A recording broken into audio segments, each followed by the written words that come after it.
Bueno, a la jueza, que finalmente es parte de la investigación de por qué queda en libertad el sicario del Rey de Meix, ella está suspendida de sus funciones mientras se realiza la investigación. Rafa Venegas está con nosotros con los últimos detalles de este caso. Rafa. Sí, y podemos decir hasta ahora que está en su casa, está con su pareja, salió su hija a trabajar, todo ello aquí en el sector de la comuna de Peñalolén, donde vive la suspendida jueza por un mes, Irene Rodríguez, que recordemos es quien se veía con sus lentes aquí a nivel de nariz en la audiencia que da origen a todo esto el día 9 de julio, donde están los tres sicarios, los tres imputados, los tres que estaban en prisión preventiva hasta ese momento, y que durante esa audiencia se provoca toda una situación que hasta ahora se está investigando, recordando que uno de los venezolanos que fueron imputados se dio a la fuga luego de salir producto de este documento que no debió haber estado y que finalmente provoca este pastelazo, ya que ocupamos ese concepto porque hasta ahora no se ha comprobado eventual delito.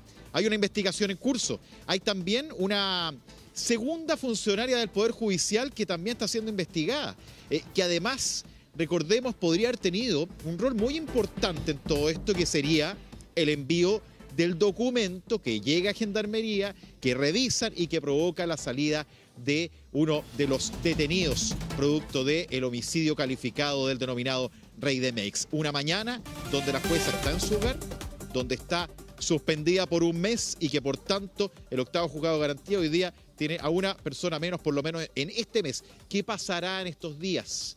Monse, Eduardo, que nos ven en las casas, saber dónde está una persona que hasta ahora no se ha nombrado con nombre y apellido, que hasta ahora no se sabe quién sería del todo.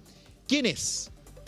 ¿Quién habría hecho de nexo entre Wilson Verdugo, el presunto autor intelectual del homicidio del denominado Rey de Meix, y que habría contactado él a estos tres sicarios? Esa persona es la que en las próximas horas esperamos tener algún tipo de información, de paradero, de identidad o algún elemento que haga llegar a quien hasta ahora no se sabe quién es, quien finalmente hace el nexo para poder concretar la muerte del denominado Rey de Meix. Jueza Irene Rodríguez, octavo juzgado de garantía, al menos 8 años en este cargo, mucho tiempo, que ella decía nunca ha tenido problemas. Bueno, ¿quién es esta jueza? ¿Qué ha pasado en los últimos momentos? Vamos a revisarlo en la siguiente nota a propósito de conocer uno de los elementos claves, una de las personas claves para saber qué pasó con la investigación de la muerte del Rey de Meix. Tras la dura medida disciplinaria, este domingo la jueza Irene Rodríguez rompió el silencio. No puedo, digamos, asegurarle qué va a pasar con la resolución final, no se la puedo asegurar, pero lo que sí le puedo decir que yo estoy muy tranquila en ese sentido y que yo siempre he trabajado con muchas ganas en el Poder Judicial, yo amo el Poder Judicial. Recapitulemos, ¿cuál fue el error de la jueza Rodríguez para ser suspendida de su cargo? Todo comienza el 19 de junio, cuando el empresario José Reyes, autodenominado el Rey de Meix, es acribillado por 3 personas afuera de su departamento en Ñuñoa. De acuerdo a la investigación, todo fue un plan orquestado por su amigo Wilson Verdugo. Él habría ofrecido 30 millones de pesos a los sicarios venezolanos para cometer este crimen. El 9 de julio los presuntos autores son detenidos, se enfrentan a la formalización de cargos, audiencia que estuvo a cargo de la magistrada Irene Rodríguez del octavo juzgado de garantía de Santiago y que comienza así. Mire, usted me entrega cosas a esta hora que no son lo que yo le pido. Es que de verdad que no son lo que yo le pido. La lectura de derechos, ¿él la firma o no? Porque eso es lo que me muestra y usted me muestra cualquier otra cosa que no es eso. ¿Me entiende? Nada más que eso. Tras la exposición de los hechos, la Fiscalía lo formaliza por homicidio calificado, robo con intimidación y tenencia ilegal de armas. La jueza decreta la prisión preventiva, pero hace una advertencia sobre las identidades. La libertad de estos imputados, en que no sabemos quiénes son, no tenemos claro ni siquiera que se llamen como dicen que llamarse, por supuesto que es un peligro para la sociedad. Creo que hay antecedentes para presumir que son ellos los que participaron de este delito y la necesidad de cautela, o sea, ninguna duda. con estas personas libres, tenemos que persignarnos. Fueron ingresados a la cárcel Santiago 1, pero a solo horas de esta audiencia se supo que Osmar Ferrer, vinculado al Tren de Aragua, fue dejado en libertad. Se desató un verdadero escándalo tanto en el mundo político como judicial. Y es él, efectivamente es él. Estos son los últimos minutos del imputado en la cárcel. Camina unas cuadras y se le pierde el rastro. Durante la tarde de ese mismo día, cruzó la frontera en el paso Chacayuta. El 12 de julio, camino a Perú, y actualmente está prófugo. La jueza Irene Rodríguez, quien trabaja hace 27 años en el Poder Judicial, pasó de liderar audiencias a ser la interrogada, declaró y entregó sus dispositivos electrónicos. Puedo decir que no hubo ni un dolo, ni una corrupción, ni nada en el Poder Judicial. Hubo un error de nombre y eso fue lo que se rectificó, pero la Cabo se llevó las 3 órdenes y la de Osmar se la llevó rectificada con el nombre, pero prisión preventiva a los 3. Que fue lo mismo que yo dije en la audiencia. Habría sido muy inconsecuente yo decir todo lo que dije en la audiencia y después dar una libertad. La Fiscalía y la PDI allanaron el 8º juzgado de garantía, se incautaron computadores y celulares. Tomamos declaración en calidad de testigo a la señora magistrado y a funcionarios del tribunal. Primero nombre completo. Osmar Alexander Ferrer Ramírez. Ya, aquí usted no tiene RUT chileno, ¿no? No. Tiene una DNI venezolana. Sí. Ferrer engañó a los policías y a todo el sistema judicial. Su verdadero nombre era Alberto Carlos Mejía Hernández. Dio 3 identidades. Pero lo clave es que nosotros tenemos sus huellas y además la fotografía de su pasaporte. En relación a la pregunta que ustedes habían formulado, sería Carlos Alberto. Alberto Carlos es Alberto Carlos, ¿ok? No, están en situación irregular, no tienen RUT chileno, no están registrados.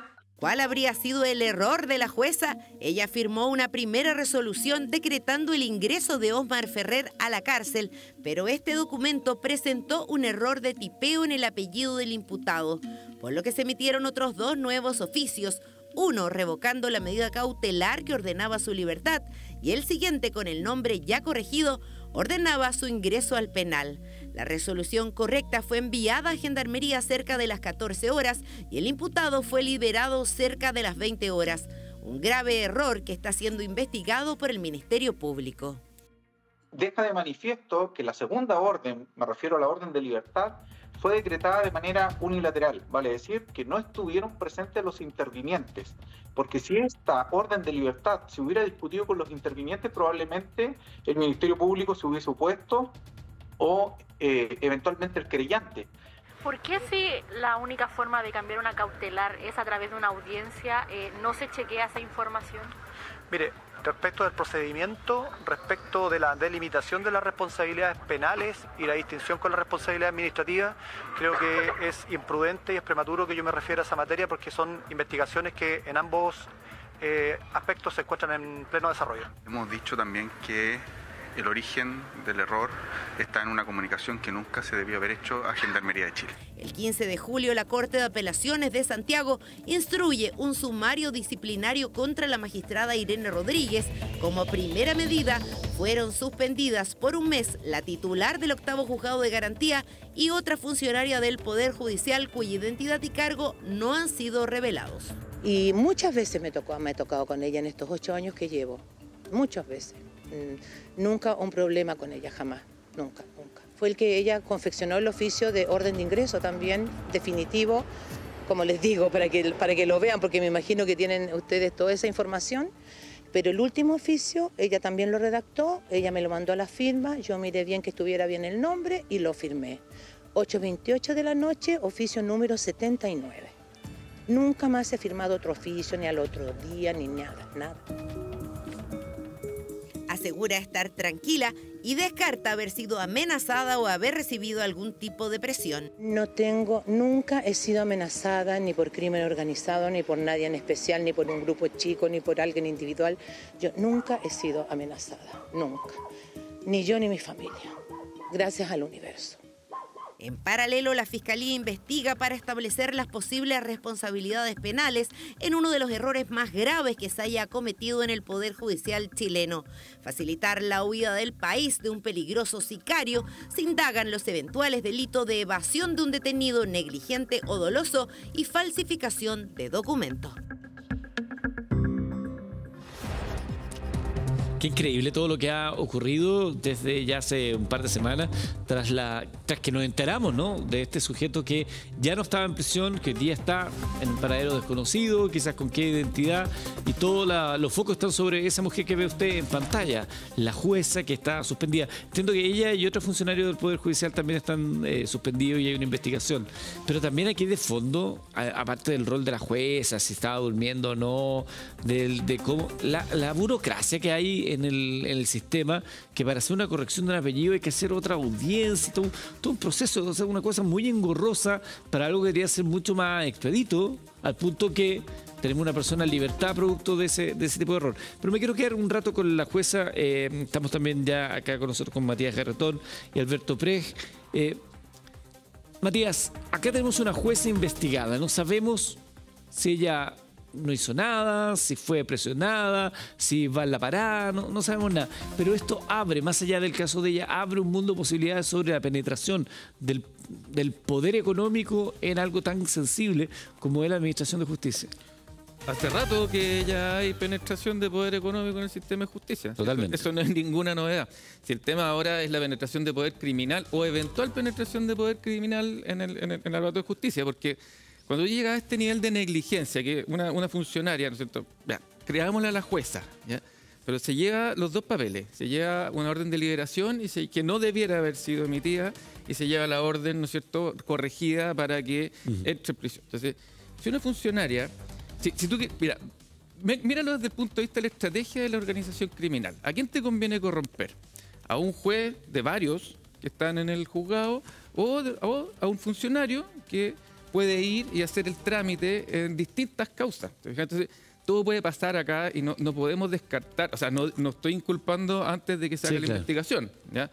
Pero la pregunta es, ¿hasta qué punto una negligencia no es una buena oportunidad de corrupción, en el sentido que tú después puedes desligarte de responsabilidades penales, pero igual en el fondo está ahí actuando en el interés de alguien que te tiene amenazado, por ejemplo? Sí, ¿no te parece que yo siento, porque yo te la digo un poco bandejeándote la respuesta, en el sentido de que hace rato que sabemos que hay irrupción de dinero. Pues ahí banco, la más notoria. Irrupción también ahora eventualmente de carteles, etcétera. Pero lo que voy yo, que siento que hay un poco de inocencia entre la clase política, entre los que tienen que tomar decisiones, los que administran también y se autoadministran en el Poder Judicial, en el sentido como que si esto no prejuzguemos, como que si no estamos haciendo los larres hace rato y no queremos ver la carie en el diente. Mira, acá tenemos un problema general de poca transparencia de información clave, ¿ya? Tanto, porque aquí no sabemos, que nos vamos enterando como sobre la marcha, muchas cosas que no se entiende qué pasa, pero sobre todo falta de transparencia en tener claridad sobre los movimientos de dinero generales, ¿ya?, digamos, dentro de un sistema monetario, ¿ya? Porque no hay razón en realidad para decir yo tengo que ocultar un movimiento de dinero, ¿ya? Y eso nos impide tener herramientas de control permanente y de tener transparencia de información. Si al final lo que nos falta es tener buena información actualizada y que nos enteremos de la... Habla del secreto bancario, que es una discusión que está ahí presente hace rato. Del secreto bancario y de muchas otras, yo diría una cultura de un poco...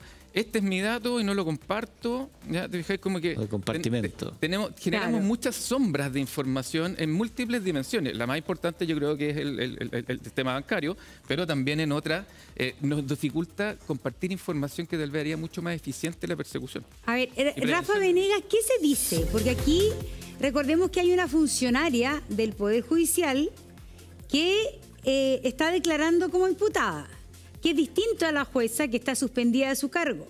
Acá hay una funcionaria que está declarando como imputada.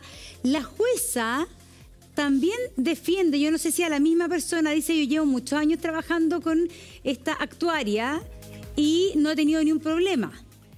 Pero lo que pasa ahí la sospecha, ¿es solo una negligencia, una cadena de errores humanos? ¿O finalmente en esta cosa burocrática se puede meter algún tipo de corrupción, presión, soborno, etcétera? ¿Qué es lo que se está diciendo? Porque hay harto hermetismo respecto a cómo se produjo este traspapeleo que implicó la libertad del sicario.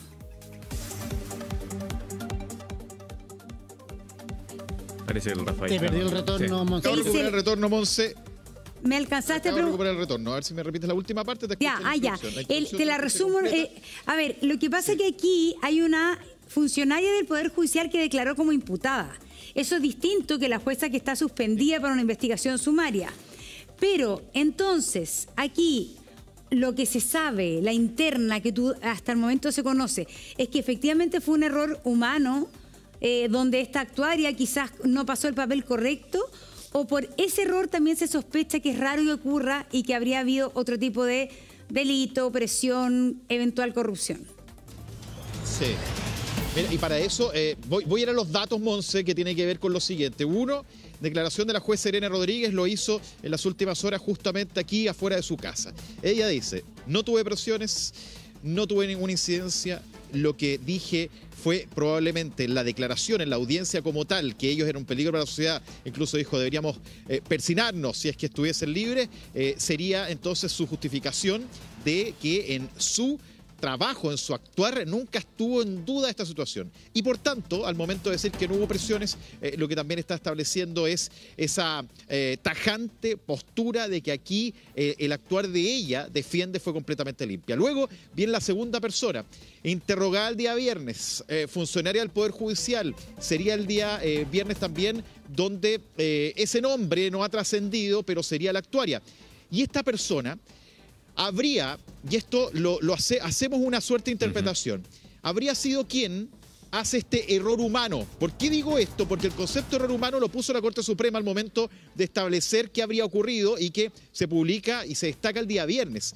Este error humano sería en simple, y lo voy a poner muy en simple, entendiendo que hay algunos elementos que pudiesen irse corroborando, es que el envío de los correos electrónicos sería el error. Así es. ¿Y por qué lo planteo así? Porque al momento de ingresar a la cárcel, estos tres imputados llevan el documento, la orden emitida por la propia jueza Irene Rodríguez en la mano. Por tanto, ahí no habría ningún tipo de error en cuanto a el documento que se lleva la gendarme, entendemos que es una gendarme, se los lleva y con ello ingresan estos tres sicarios que habían sido imputados por este delito. Luego ingresan y el correo electrónico que envía es lo que provoca la confusión. Y ahí estaría esta suerte de error humano que plantea la Corte Suprema y que hasta ahora se está estableciendo como una situación compleja. Ahora, ¿habría una imputada de delito de la investigación? Es lo que está por definirse, porque una cosa es que haya un responsable y el otro es que eventualmente esté esta persona implicada, entendemos que es mujer, implicada en un eventual delito. Hasta ahora, la Corte Suprema plantea, o la Corte de Apelaciones más bien, plantea que es un error humano. Ahora, igualmente la investigación tiene que establecer si eventualmente, y aquí lo ponemos en condicional, ese error humano fue provocado por algo. Y ese algo, ¿pudo haber sido presiones? Podría ser, podría haber algún otro tipo de incentivo. No lo sabemos, pero por ello la investigación está en desarrollo y este mes de suspensión de la jueza también le permitiría estar más tranquila y no someterse a ningún tipo de presiones. O sea, la libera un poco de la exposición que ha tenido en el último tiempo, al menos en el desarrollo de ir a trabajar, de estar en otros lugares que pudiesen ser objeto de eventuales amenazas. Recordemos que el sábado, Monse, Eduardo, Alberto también entiendo que está ahí, el sábado, aquí mismo donde estoy yo, se acordonó, se pusieron algunos winchas de seguridad. ¿Por qué?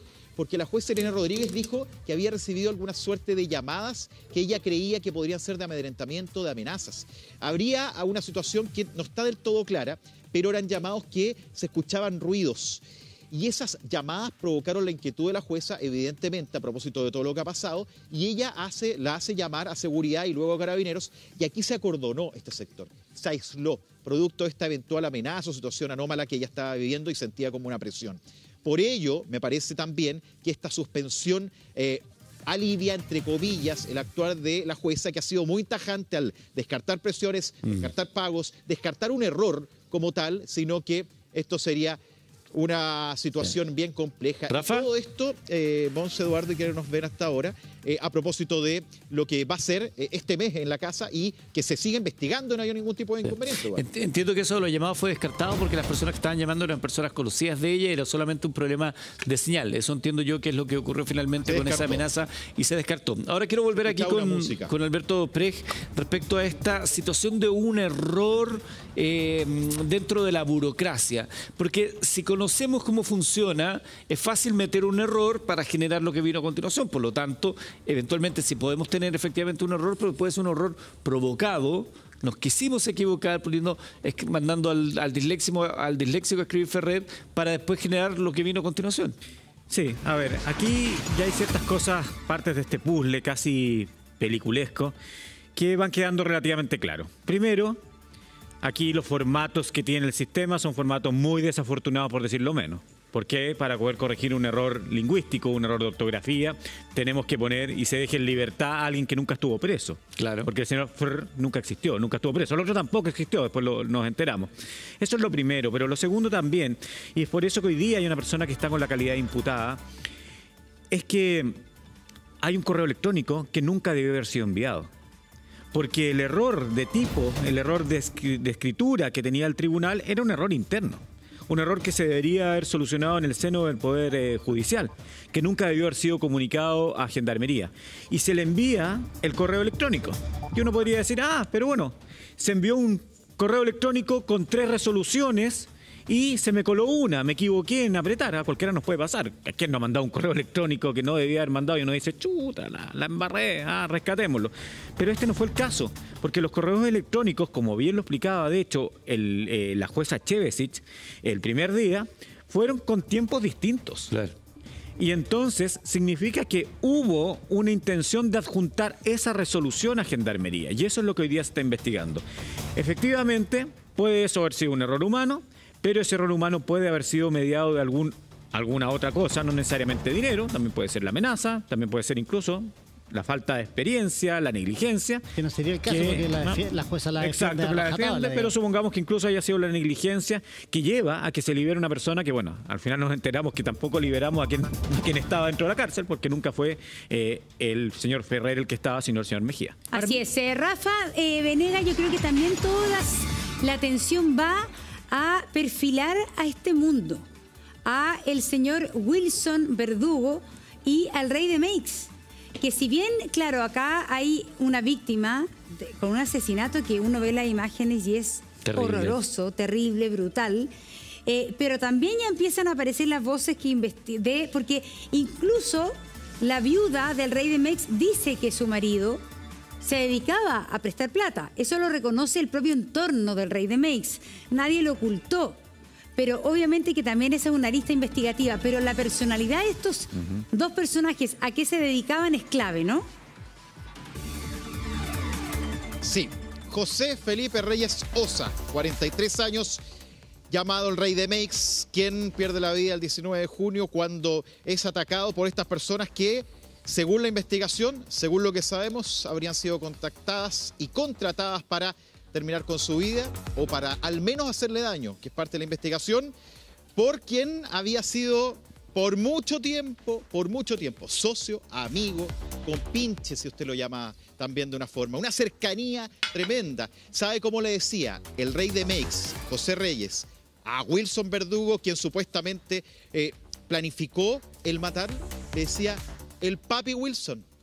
Y eso habla también de esta cercanía que incluso para muchos cercanos decían que lo veía como un padre, a propósito de una infancia donde tenía un padre ausente, una madre muy trabajadora, que por eso salió adelante la familia en la Villa Tokio, en la comuna de la Florida, y que hizo que con el tiempo el papi Wilson se transformara en esta figura que probablemente él también admiraba en esa forma.